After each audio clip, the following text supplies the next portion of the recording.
Hello guys. तो ये update उन कैंडिडेट्स के लिए है जिन्होंने जेकेपीएससी के थ्रू लेक्चरर पोस्ट के लिए अप्लाई किया था। तो अभी जेकेपीएससी की ऑफिशियल वेबसाइट पर जेकेपीएससी वालों ने अलग अलग सब्जेक्ट्स के लिए सिलेबस निकाल दिया है, जिसके बेस पर एग्ज़ाम होगा।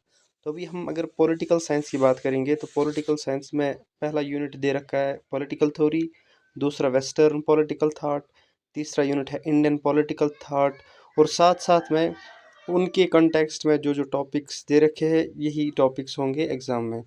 इसके बाद theory and practice of international relations. Unit first इसका है introduction to international relations. Second unit इसका जो दे रखा है concept of power in international relations, management of power. Fourth unit emerging trends in international relations. और उसके बाद government and politics of Jammu and Kashmir अलग से। इसका पहला unit historical and constitutional basis. Second unit political structures.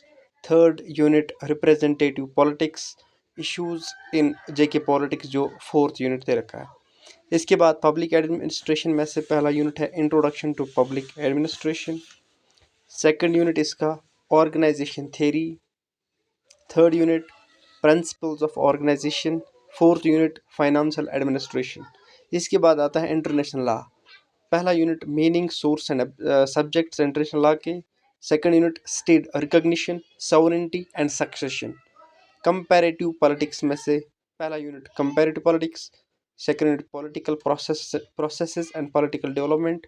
Third unit political dynamics, democracy, electoral process and party system. और fourth unit issues in comparative politics. इसके बाद फॉरेन पॉलिसी ऑफ इंडिया। पहला unit India's foreign policy and security concerns. Second unit India's global role and international relations. Third unit India and its neighbourhood. Fourth unit India extended neighbourhood and strategic partnerships. इसके बाद Indian political system में से introduction to Indian constitution, government structures and functions, political processes. और fourth unit changing trends in Indian politics. For last unit rule of governance, recent development and trends. और इनके तहत जो भी टॉपिक्स दे रखे हैं इन्हीं में से एग्ज़ाम होगा। Best of luck for all the aspirants, especially for the political science aspirants who have applied for this post in through JKPSC. Thank you all.